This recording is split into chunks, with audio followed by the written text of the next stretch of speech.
Current ഇല്ലാത്തോണ്ടല്ലേ? കല്യാണ തിരക്കിനിടയിൽ supply ഓഫീസിൽ പോയിരുന്നില്ലല്ലോ. ഉസ്മാനെ പറഞ്ഞയച്ചിട്ട് ഒരു കാര്യമില്ല. എന്തായാലും ജീവനോടെ ഉണ്ടല്ലോ, സമാധാനായി. അമ്മയ്ക്കറിയാലോ സപ്ലൈ ഓഫീസിലെ കാര്യങ്ങള്. ദാ നോക്കി നിൽക്കേണ്ട തകത്തുണ്ടേക്ക്.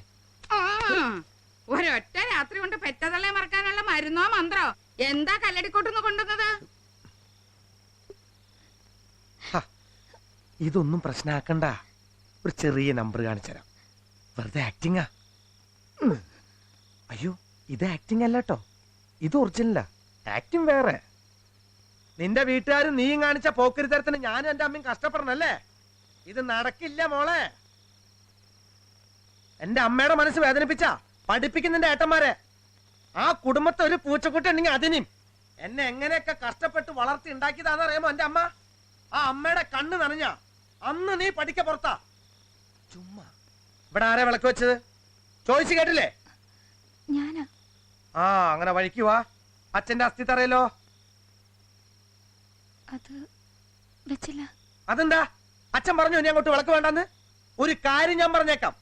ഇക്കാലം വരെ എന്റെ അമ്മ ഒരു മുട്ടും മുടക്കും കൂടാതെ നടത്തിക്കൊണ്ടിരുന്ന കാര്യങ്ങൾ അതൊക്കെ. അതെന്നല്ല, ഇനി അങ്ങോട്ട് ഈ വീട്ടിലെ സർവ്വ കാര്യങ്ങളും നോക്കി നടക്കല നിന്റെ പണി. കാലം കുറയായി എന്റെ അമ്മ കഷ്ടപ്പെടാൻ തുടങ്ങിയിട്ട്. എന്റെ കഷ്ടപ്പാടൊന്നും ആരും ഏറ്റെടുക്കണ്ടേ. പുതിയ പുതിയ കഷ്ടപ്പാട് ഉണ്ടാക്കി തരണുണ്ടല്ലോ, അത് മതി. ആ ഗോപാലമാമന്റെ ചില കാര്യങ്ങളൊക്കെ ഞാനും തീരുമാനിച്ചിട്ടുണ്ട്. ഒന്ന് വിളിച്ചേൻ. പോയോ? ആ രമേശൻ വന്നത് ഈശ്വരാന്നൊരു വലി വലിച്ചതാ. ശ്വാസം മുട്ടൽ അങ്ങോട്ട് കൂടി. വയസ്സായ ഒരു മനുഷ്യനല്ലേ, ഇവിടെ നടക്കണ കാര്യങ്ങളൊക്കെ കണ്ട് സഹിച്ചിട്ടുണ്ടാവില്ല. ഉഷയും ബാബും കുടുംബത്തിൽ പറഞ്ഞവരല്ലേ, നാണക്കേട് തോന്നിയിട്ടുണ്ടാവും. നന്നായി. പോണം, എല്ലാവരും പോണം. കല്ല് കണ്ടുകൊടുത്ത് കൈക്കോട്ട് വെച്ചിട്ട് പോവല്ല എല്ലാവർക്കും. എനിക്ക് എന്റെ അമ്മയ്ക്ക് വേറെ എവിടെയും പോവാനില്ല. മനസ്സിലാവുണ്ടോ സരസ്വതിക്ക്? കരയണ്ട കേട്ടോ അമ്മേ. ഞാൻ ഇന്ന് ഇവളുടെ ബാങ്കാരൻ ഏട്ടനെ വിളിച്ചു. ഇനി ഒന്നും പറയാൻ ബാക്കിയില്ല. കാല് പിടിക്കാന്ന് വെച്ചാൽ എങ്ങനെയുണ്ട് ഒരു കാല് പിടുത്തം? അപ്പന്റെ കഥ, ഇവളുടെ ഗൾഫിലുള്ള വല്യേട്ടൻ ഒരു മണ്ടൻ കാണാരൻ 50 പവന്റെ സ്വർണം, അതും ആഭരണായിട്ടേ. കൂടാതെ കല്യാണത്തിനുള്ള തുണിയും സാധനങ്ങളും ഒക്കെ ഒരു കൊടുങ്ങല്ലൂക്കാരൻ ഗൾഫാരന്റെ കഴിഞ്ഞ ആഴ്ച കൊടുത്തയച്ചു. എന്നിട്ട് എന്താന്ന് ചോദിക്കാമേ? നീ തന്നെ അങ്ങോട്ട് പറഞ്ഞാ മതി. എന്നിട്ടെന്താ? കൊടുങ്ങല്ലൂക്കാരൻ അതും കൊണ്ടങ്ങ് മുങ്ങി. പകരം ഇവളുടെ ബാങ്കേട്ടന്റെ കള്ളബുദ്ധി എത്ര. കുറച്ച് ദിവസത്തേക്ക് ഒരു അഡ്ജസ്റ്റ്മെന്റ്, മുക്കുപണ്ടക്കളി. വല്യേട്ടൻ ഗൾഫിൽ നിന്ന് വിളിക്കുന്നു, ബാങ്കേട്ടൻ കൊടുങ്ങല്ലൂർക്ക് പോകുന്നു, പിന്നെ അവര് 4 ആളും കൂടെ കടയിലേക്ക് വരുന്നു. ചുരുക്കി പറയാലോ, തിങ്കളാഴ്ച കാശായിട്ടോ സ്വർണ്ണായിട്ടോ സംഗതി കയ്യില. ദാ ഈ കൈ കൊണ്ടു തരും, ഉറപ്പാ. നിന്റെ അച്ഛൻ പറയായിരുന്നു, നുണ പറയണ കൂട്ടരേ ഉള്ളു കണി കാണാൻ കൊള്ളരുതാത്തതെന്ന്. ഈ പറയണതൊക്കെ നുണയാണോ സത്യാണോ എന്ന് ഈശ്വരനറിയാം. ഉള്ള കൂട്ടങ്ങള് നല്ല തൊലിക്കട്ടിയാ, എന്നിട്ടും പൊള്ളലിനൊരു കുറവില്ല. തിങ്കളാഴ്ച ഒന്നും കൂടെ കഴിഞ്ഞോട്ടെ, പിന്നെ പത്മാവതിയുടെ തനി രൂപം കാണും എല്ലാരും, നീ അടക്കം.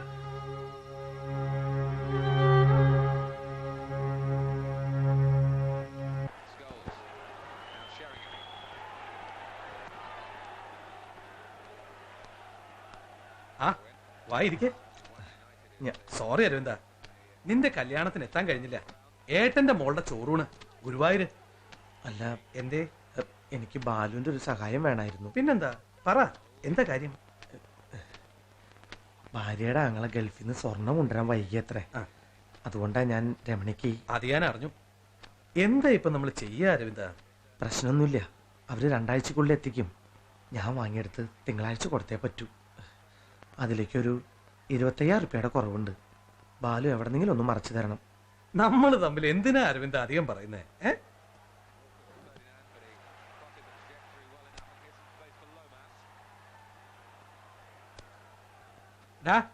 വേറെ കാശ് വല്ലതും വന്നോണ്ടോ ഇവിടെ? ഇല്ല.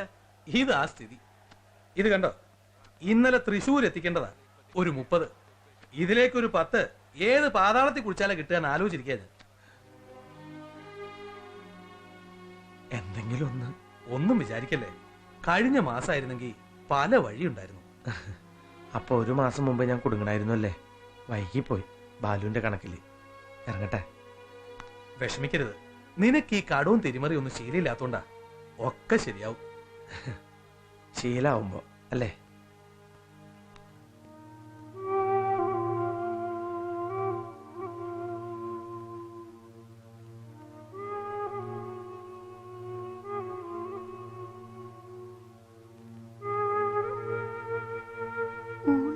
വെച്ചിട്ട്. നീ ഇരിക്കി, നമുക്കൊരു സന്തുഷ്ട കുടുംബം കളിക്കാം. വാ. വേണ്ട, ഞാൻ അമ്മ വന്നിട്ട് കഴിച്ചോളാം. ഇതപ്പൊ നന്നായേ. അമ്മ രമണിയുടെ വീട്ടിലെ സൽക്കാരമൊക്കെ കഴിഞ്ഞ് എപ്പോ വരുന്നു വെച്ചിട്ടാ. ഈശ്വരൻ അറിയാം, നേരം വെളുത്തിട്ട് ഈ നേരം വരെ നീ വല്ലതും തിന്നവും കുടിക്കുകയും ചെയ്തു. കൂടെ നിന്ന് അതൊക്കെ നോക്കാനും കഴിപ്പിക്കാനും എനിക്ക് ഇട്ട് ഓട്ടം നിന്നിട്ട് നേരമില്ല. ഒന്നും അങ്ങോട്ട് തെളിച്ചു പറയുന്നില്ലെങ്കിലും എനിക്കറിയാം എന്നെ കൊണ്ടുണ്ടായ ഓട്ടപ്പാച്ചിൽ ഇതൊക്കെ എന്ന്. ദാ കരഞ്ഞു. നാട്ടുകാരുടെ മുമ്പിൽ അരവിന്ദൻ ഒരു തമാശക്കാരനാ. അവരൊക്കെ തമാശ കേട്ട ചിരിക്കാ ചെയ്യാ. അവനവന്റെ വീട്ടിൽ അങ്ങനെ ഒരു ചെറിയ തമാശ പറഞ്ഞു പോയാ കരച്ചില്ല. അരവിന്ദന്റെ കുട്ടി ആ വന്ന് തുറന്നേ, ആ തുറക്ക്. ആ പശുവിനെ ഒന്ന് അഴിച്ചു കെട്ടാൻ ഇവിടെ ആരും ഇല്ലേ? ഒരിത്തിരി പുല്ലോ വെള്ളോ അതിന് ഇട്ട് കൊടുത്തു എന്ന് വെച്ച് കൊച്ചി രാജാവിന്റെ കൊച്ചുമൊക്കെ മഹിമയ്ക്കൊന്നും ഒരു കുറവും വരില്ല. കൊള്ള നേരം കൊണ്ട് എന്റെ രമണി എന്തൊക്കെയാ ഒരുക്കി ഉണ്ടാക്കി തന്നയച്ചെന്നറിയോ? അതിന്റെ അടുത്തൊന്ന് പോകാനോ അതിനെ ഒന്ന് കാണാനോ ഇവിടെ ഒരാളില്ല. പണ്ടും പരസഹായത്തിനൊന്നും പത്മാവതി ആരെയും കാത്തു നിന്നിട്ടില്ല. രമണിയുടെ അവിടെ പോണെന്ന് നീ പറയാറുന്നില്ല അമ്മയ്ക്ക്? ആരോട്? എന്നോട്. അതിന് എന്റെ മോൻ ഭൂമിയിലേക്കൊന്ന് ഇറങ്ങി വന്നിട്ട് വേണ്ടേ അമ്മയ്ക്കൊന്ന് കാണാൻ? പറക്കില്ലേ? ഞാൻ രാവിലെ എനിക്കൊരാളെ കാണാൻ. രമണിക്ക് അവിടെ ആ ഈശ്വരൻ എത്തിച്ചിട്ട് അതിനൊരു കുറവും ഇല്ല അവിടെ. അത് നല്ല അന്തസ്സായിട്ട് തന്നെയാണ് ഇവിടുന്ന് അങ്ങോട്ട് ഇറങ്ങിപ്പോയത്. ചോദിക്കാനും പറയാനും ആളുള്ള കുട്ടിക്ക് ചെന്ന് കയറിനടുത്ത് നല്ല നിലമേല ഉണ്ടാവും.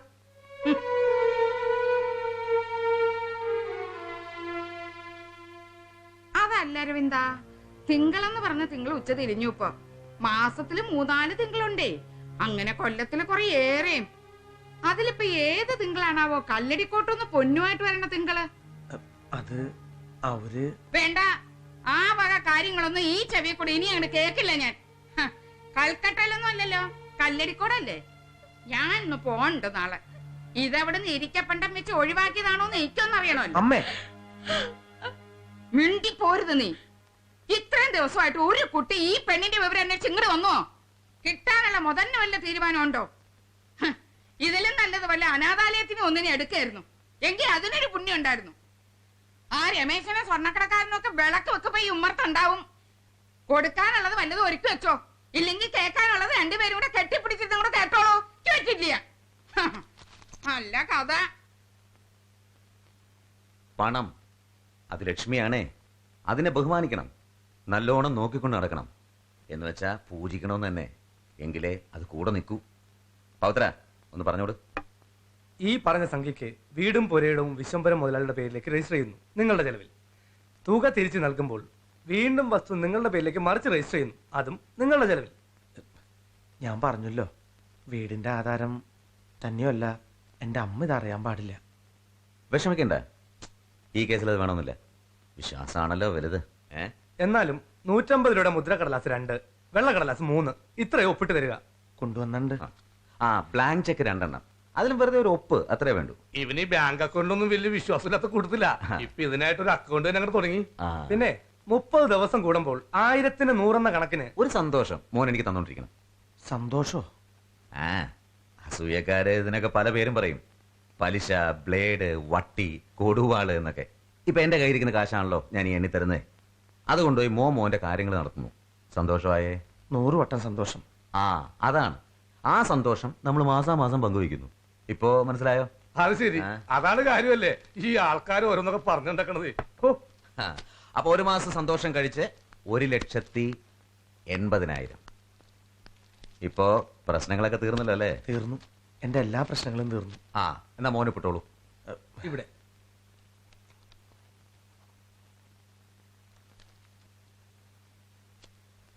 ക്ഷമിക്കണം, പറ്റിപ്പോയിന്ന് അമ്മയോട് പറയാൻ പറഞ്ഞു ഉള്ള ഏട്ടൻ. ഇങ്ങോട്ട് വരാഞ്ഞത് അമ്മയുടെ മുഖത്ത് നോക്കാനുള്ള നാണക്കേടുകൊണ്ടാ. ഇതാ അമ്മയ്ക്കാത്രേ. ഇനി ഒരു വിരോധം വേണോ അമ്മേ? എനിക്ക് ആരോടും ഒരു വിരോധവും ഇല്ല. ഈ ചെയ്ത പണി അന്നേ ചെയ്യാറുന്നേ ഉള്ളൂ. ആ സ്വർണ്ണപ്പീടിയക്കാരൻ ഇന്ന് എത്തിക്കണ്ടേത്? വേണ്ട, നാളെ കൊടുക്കാം. അവിടെ നിക്കട്ടെ. അത് ഒരു 1.25 ലക്ഷം ഒരു രാത്രിയെങ്കിലും നമ്മുടെ വീട്ടിൽ റെസ്റ്റ് ചെയ്യട്ടെ. നീ എന്താ പന്തം കണ്ട പരിചാരി പോലെ വെക്കണേ? എന്തായാലും മുഖം തെളിയില്ലാച്ചപ്പ എന്താ ചെയ്യാ? നേരെ അമ്മ പറഞ്ഞത്. ഇനിയെങ്കിലും ഒന്ന് ചിരിച്ചൂടെ? എന്തൊരു ഭംഗിയുള്ള മുഖം അത്.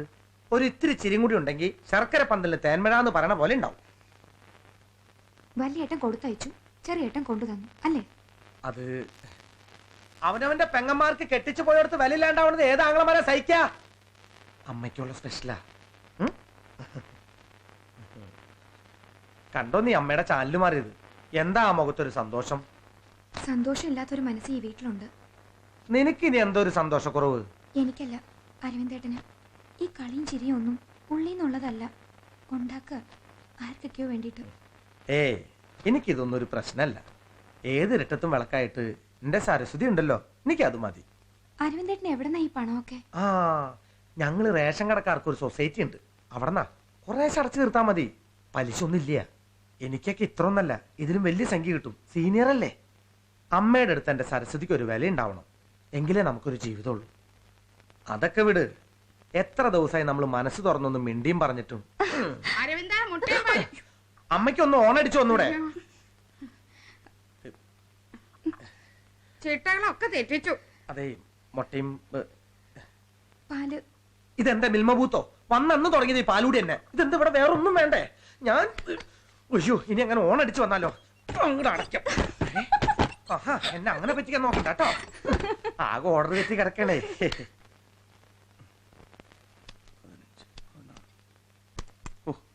ഇതിപ്പോ മുഴുവൻ സ്വർണ്ണക്കടയിൽ കൊടുക്കാനല്ലേ തികയൂ? റേഷൻ കടയിൽ നിന്ന് കാശെടുത്ത് കല്യാണക്കാര്യത്തിന് തിരിഞ്ഞു മറിഞ്ഞോണ്ട് നാളെ കടയിൽ ചരക്കെടുക്കണം. പിന്നെ പന്തല്, സദ്യക്കാര് ഒക്കെ ഇത്ര ദിവസം പറഞ്ഞു നിർത്തിയതാ.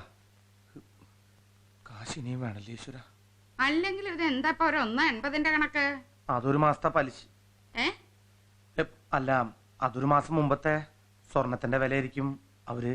ഇത് ഇത്രയും വെച്ച് താമസിപ്പിച്ച സ്ഥിതിക്ക് ഇവളുടെ ആങ്ങളമാർക്ക് കുറച്ച് കൂടുതൽ എന്തേലും. അത് ഇന്നലെ ചെയ്താൽ മതിയായിരുന്നു. എത്ര വേണമെന്ന് ചോദിച്ചപ്പോ ഞാൻ അങ്ങനെ ചോദിച്ചുവോ? എന്നിട്ടാണോ അവിടെ ഇവിടെ തൊടാണ്ടൊരു സംഖ്യ? പ്രോബ്ലംസ് ഒക്കെ സോൾവ് ചെയ്തു അല്ലേ? അല്ല, അത് ബാബു അങ്ങനെ അറിഞ്ഞു. അതെ, സരസ്വതിയുടെ ആങ്ങളെ വന്ന് തിങ്കളാഴ്ച എത്തിക്കാമെന്ന് പറഞ്ഞ വിവരം ഞാൻ വിളിച്ചപ്പോ അമ്മ പറഞ്ഞു. തന്നെയല്ല, അളിയന്റെ സെയിൽസ്മാൻ ഉസ്മാൻ ഇന്നലെ കണ്ടപ്പോ അവൻ പറഞ്ഞു അവര് വന്നു എല്ലാം സെറ്റിൽ ചെയ്തു വിത്ത് കോമ്പൻസേഷൻ അല്ലേ. ഉസ്മാന്റെ സംസാരത്തിൽ ഒരു 3-4 lakhs.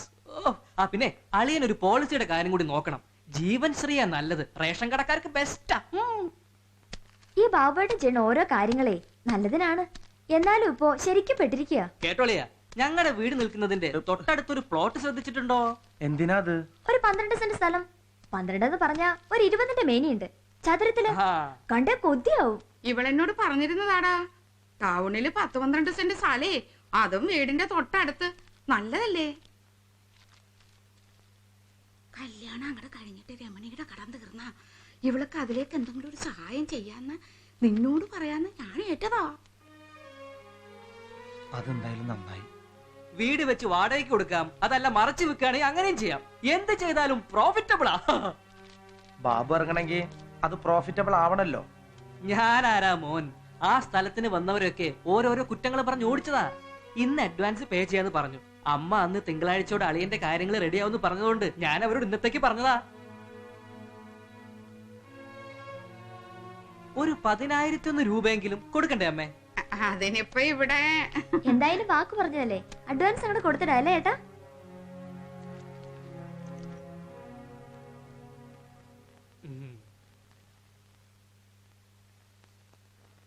നീ എന്താടാ മുഖം വെറുപ്പിച്ച് എഴുന്നേറ്റ് പോന്നേ?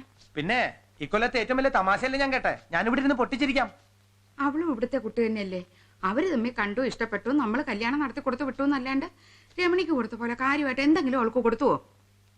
ഒരു 10,000 റുപ്യല്ലേ, അതും ഒരു നല്ല കാര്യത്തിന്. അതിന് നീ ഇങ്ങനെ. ബാബുന് എന്താടാ തോന്നുക? എടാ മോനെ, എന്തെങ്കിലും ഒന്ന് പറയടാ.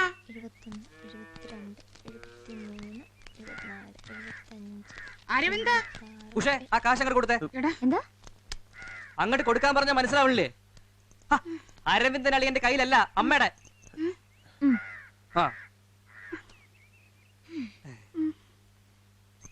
ഇനി ആ കാശ് അമ്മയുടെ കൈ കൊണ്ട് ഐശ്വര്യമായിട്ട് ഇങ്ങോട്ട് തന്നോളൂ. നിക്കട്ടെ. ചേഞ്ച് ഉണ്ടാവോ ഒരു 1 റുപ്പി കോയിൻ എടുക്കാൻ? 10,001 അതിന്റെ ഒരു കണക്കേ. ഇനി അതിന്റെ ഒരു പോരായ്മ. ഈശ്വര, പോയോ? കാലിനിയും പിടിക്കാലോ. പോവാം. ശരി. എന്താ മിസ്റ്റർ അരവിന്ദൻ, നിങ്ങൾ ഇങ്ങനൊന്നും ആയിരുന്നില്ലല്ലോ. ക്ഷമിക്കണം സാറേ, പ്രതീക്ഷിക്കാത്ത ഓരോ പ്രശ്നങ്ങൾ വന്ന് പെട്ടു. ഇന്നൊരു ദിവസത്തേക്ക് എന്നൊന്ന് സഹായിക്കണം. നാളെ എങ്ങനെയെങ്കിലും ഞാൻ കാശടച്ച് ചരക്കെടുത്തോളാം. അരവിന്ദൻ ആയതുകൊണ്ട് ഒരു തവണത്തേക്ക് ഞാൻ റിസ്ക് എടുക്കാം. ഓതറൈസേഷൻ ലെറ്റർ തരാം. നാളെ അതുമായിട്ട് വന്ന് സ്റ്റോക്ക് ക്ലിയർ ചെയ്യണം.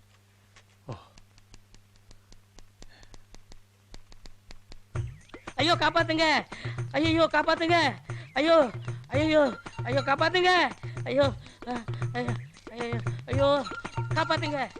നിക്ക്, ഓടല്ലേ അണ്ണാച്ചേ, നീ ഇതിലെ പോക്കോ. ഈ വഴി തന്നെ അണ്ണാച്ചിര മണം. ஐயோ தப்பிச்சேன். ஐயோ இங்க ஒருத்த வரானா? ஐயோ மாட்டிக்கிட்டேனே. ஐயோ ஐயோ இங்க ஒருத்தனா? ஐயோ ஐயோ ஒண்ணும் பண்ணிடாதீங்க, இது வேற ആള് പണം. ഒന്നും പണ്ണൂല. പക്ഷെ ഇതേപോലെ ഒരു മനുഷ്യനെ വിഷമിപ്പിക്കരുത്. ഞങ്ങൾ അണ്ണാച്ചിയായിട്ടൊരു ബിസിനസ് കാര്യം സംസാരിക്കാൻ വേണ്ടി വന്നതാ. அப்ப நீ திருடுங்க இல்லையா? കള്ളന്മാര് ഞങ്ങളാ. உன்னை பார்த்தா பரவாயில்ல, இவனை பார்த்தா அப்படியே இருக்கு. ഞങ്ങൾ അണ്ണാച്ചിക്ക് മെച്ചമുള്ളൊരു കാര്യം സംസാരിക്കാൻ വന്നതാ. വട്ടി പലിശക്ക് കാശ്. வட்டியா? വട്ടിക്ക് വന്ന കുട്ടി.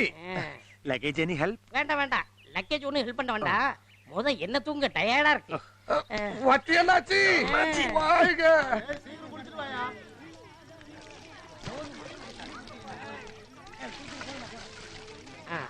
அரவிந்த் சாமி, என் கண்டிஷனை சொல்றேன். நீங்க எவ்வளவு பணம் கேட்டாலும் நான் கொடுக்கறேன். ஆனா நீங்க பிசினஸ் பண்ண ஏதாவது கடை கிட்ட இருக்கா? എനിക്ക് ഒരു പെരിയ റേഷൻ കടയുണ്ട്. அது கவர்மெண்டாச்சே. അല്ല, അതിന്റെ ലൈസൻസ് എനിക്കുള്ളതാ. அது போதும். കട പോകുന്ന அரவிந்த் சாமி, എന്റെ ഉസ്മാനെ, നീ നിന്റെ കരി പിടിച്ച നാക്കൊണ്ടൊന്നും ചുടല്ലേ. അത് പോതുമെന്ന് പറഞ്ഞാൽ അത് മതി എന്നാണ്. 2 ஸ்டாம்ப் பேப்பர், 2 blank செக் கையெழுத்து போட்டு கொடுத்துரு. அப்புறம் உனக்கு எனக்கு தெரிஞ்சால் பேர் ஒரு ஆள் பேரை சொல்லு. എനിക്ക് നിങ്ങൾക്കും തെരിഞ്ഞ ആളായിട്ട് ഉണ്ട് രജനീകാന്ത്. ரஜினிகாந்தா? ரஜினிகாந்த் தெரியுமா? ரஜினிகாந்துக்கு உன்ன தெரியுமா? അതറിയോന്ന് അറിഞ്ഞൂടാ. அரவிந்த் சாமி, உனக்கு எனக்கு தெரிஞ்ச ஒரு ஆள் ஜாமீன் கொடுக்கணும். എങ്ങുന്ന് വന്നൊരു പാണ്ടി പലിശക്കാരന് നമ്മൾ ജനിച്ചു വളർന്ന നാട്ടില് നമ്മളെ വിശ്വാസമില്ലത്രേ. கருப்சாமி, நீங்க எங்கன மலையாளம் படிச்சாலும் எனக்கு மனசிலாகும். ആമാ, 8-10 വർഷാச்சு. പാട്ട് വരെ പാടും. നല്ലൊരു പാട്ട് പാടി കൊടുക്കോ. ഒരു പാട്ട് പാടുங்க സാമി. பாடுறேன், நீங்க தாள போடுங்க. சரி. மான் ஒன்னும் கூப்பிட மாட்டேன், மயில் ஒன்னும் கூப்பிட மாட்டேன், மாடத்து மணி விளக்கே, ஓ மாடத்து மணி விளக்கே. டேய், யாராவது எரும மாடு? நான் பாடுறவங்க பிடிக்கல. இங்க பத்தியா, இவங்க குடுக்குற காசு தான் நான் உங்களுக்கு கொடுக்குறேன். അവരുടെ കാശാ? ஆமா, நம்ம மலையாளத்துல நிறைய படிச்சிருக்காங்க, டிகிரி வாங்கியிருக்காங்க. அவங்க சின்ன சின்ன வேலைக்கெல்லாம் போறது இல்ல. அதனால திருச்சி, தஞ்சாவூர், மதுரை இப்படி 50 குடும்பத்தை இங்க வச்சிருக்கேன். அவங்களுக்கு நிறைய வேலை இருக்கு, கூலி இருக்கு. இந்த காசை உங்களுக்கு கொடுத்துதான் நான் பேங்க் மாதிரி பிசினஸ் பண்ணிக்கிட்டு இருக்கேன். அவங்களை ஏமாத்தலாமா? நீங்க വലിയ ആള്. கரப்சாமி, நான் உன்னை விட ஹைட்ல கம்மி தான். അയ്യോ, ഹൈറ്റിന്റെ കാര്യമല്ല, പെരുമ, മനസ്സ്. ஓ, தேங்க்யூ தேங்க்யூ. Welcome welcome. ஆமா, எவ்வளவு வேணும்? 20,000. അല്ല, 25,000. 25,000 ரூபாய் கொடுக்குறேன். தினசரி கலெக்ஷனுக்கு வருவேன். நீ 100 நாளைக்குள்ள இந்த அக்கௌண்ட க்ளோஸ் பண்ணா நீ எவ்வளவு கட்டணம் கொடுக்குறேன்? അപ്പൊ ഇനി ഇവിടുന്ന് അങ്ങോട്ട് എനിക്ക് ഇതന്നെ പണി. അല്ല, കാശ് இந்த கொண்டு வரேன்.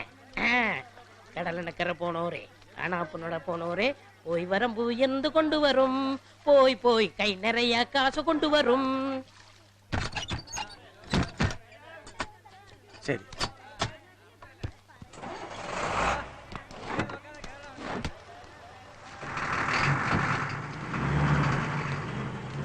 வணக்கம் அரவிந்த், எப்ப வந்தீங்க? നേരം വെളുത്തോ പണ്ടാരം? என்னது? അല്ല, ഞങ്ങൾ രണ്ടുപേരെക്കാളും വെളുത്തതാണ് അണ്ണാച്ചി ചേട്ടന്ന് പറയേ. Thank you thank you thank you. Welcome welcome. 500 ரூபாயா? வேண்டாம். എന്താ 1000ന്റെ വേണോ? இல்ல இல்ல, இப்ப நிறைய கள்ள நோட்டு வரதா கேள்விப்பட்டேன், அதான் சந்தேகமா இருக்கு. അയ്യോ, ഈ ആഴ്ച എനിക്ക് നോട്ട് അടിക്കാൻ സമയം കിട്ടില്ലേ, ഓരോരോ തിരക്ക് കാരണം. ഇത് ഒറിജിനലാ. ஒரிஜினல் எப்படி தெரியும்? ദേ നോക്ക്, ഇങ്ങനെ മടക്ക, മടക്കി ഗാന്ധിജിയുടെ തല ദേ ഇങ്ങനെ സെന്ററിൽ പിടിക്കാം. പിടിച്ചിട്ട് ആ കട്ടെടുത്തറ. ഇതെടുത്തിട്ട് ഗാന്ധിയുടെ നിറം തല നോക്കി നോക്കട്ടെ. ആ, ഇത് ഒറിജിനലാ. அது எப்படி தெரியும்? ഗാന്ധിയുടെ കണ്ണട പൊട്ടിയില്ല. ஆமா, உடையல. அப்ப டூப்ளிகேட் உடைஞ்சிருமா? ഡ്യൂപ്ലിക്കേറ്റ് ആണെങ്കിൽ അപ്പോടെയും. அப்படியா? അതെ. அரவிந்த், உனக்கு 250 ரூபா கொடுக்கணும், சில்லறை இல்லையே. അത് 2 നാൾ കൂടെ சேர்த்து வச்சுக்க. அப்படியா? சரி, என்கிட்ட 2 நோட் இருக்கு, டெஸ்ட் பண்ணி பாருங்க. ടെസ്റ്റ് பண்ணி பார்க்கணுமா? ഇത് ഒറിജിനൽ. தேங்க்யூ. ഇതും original. Thank you thank you okay. വരാ കറുപ്പസ്വാമി വരാ കറുപ്പസ്വാമി ശരി കറുകറുപ്പ് സ്വാമി. അങ്ങനെ ദിവസവും വിശേഷങ്ങൾ അന്വേഷിച്ചു വരാൻ അരവിന്ദനും സ്വന്തക്കാരൻ കൂടിയായി അല്ലേ? ശരി കറുപ്പസ്വാമി. അരവിന്ദ ഫോൺ നിന്റെ അമ്മയാ, ഒന്ന് അങ്ങോട്ട് ചെല്ല, എന്തോ അത്യാവശ്യം ഉണ്ടെന്ന്. ഹോ, ഈ അമ്മക്ക് ഈ ചെട്ടിയാരുടെ ഫോൺ നമ്പർ കൊടുത്തു വലിയ കുഴപ്പമായി. ചെട്ടിയാർക്കും അമ്മക്കും ആ പ്രായം കഴിഞ്ഞ് ഒരു കുഴപ്പമുണ്ടാവൂല. നീ ആ ടെൻഷൻ വിടറാ. എന്റെ ബാബുവേട്ടാ, ഊട്ടിക്ക് ഇതിന്റെ പുറത്തല്ലല്ലോ പോണേ. ദേ ചായ. ദാ അരവിന്ദേട്ടൻ വന്നു. ഇനി എടുത്തേക്ക് ഒരുങ്ങാലോ. എന്താ കാറില്ലാതൊരു മഴ? കാറല്ല, കണ്ടില്ലേ വലിയ 10,000 പോലത്തെ ഒരു കോളേജ്. ഇനി എടുത്തിട്ട് ഒരുങ്ങാൻ പറയട്ടാ. ഊട്ടിക്കൊരു ട്രിപ്പ്. ഉഷയും ബാബും അളിയനും സരസ്വതിയും ഒക്കെ വേണമെന്ന് രമണിക്ക് നിർബന്ധം. അല്ലാതെ പിന്നെ ഒറ്റയ്ക്കാ? കല്യാണം കഴിഞ്ഞൊരു യാത്ര പോകുമ്പോ അത് പിന്നെ നിങ്ങൾ ഒറ്റയ്ക്കല്ല മോളെ അതിന്റെ ഒരു ശരി. അങ്ങനെയൊന്നുമില്ല, പുറത്താരുമല്ലോ. കല്യാണം കഴിഞ്ഞിട്ട് കൊല്ലം 2-2.5 എന്റെ മൂപ്പർക്ക് അങ്ങനെ ഒരു അബദ്ധം ഇതുവരെ പറ്റിയിട്ടില്ല. 2.5 കൊല്ലം മുമ്പ് പറ്റിയ അബദ്ധം പോരെ, കൂടെ കൂടെ പറ്റണോ? ഏട്ടൻ റെഡിയാവാൻ നോക്ക്. ഏതായാലും വണ്ടിയുണ്ട്. ഊട്ടിക്ക് ഇപ്പൊ പണ്ടത്തെ അത്ര ദൂരമില്ല. എത്രേ അത് പറഞ്ഞിട്ട് നിന്റെ പെണ്ണിന് അങ്ങടെ തലേ കേറുന്നില്ല.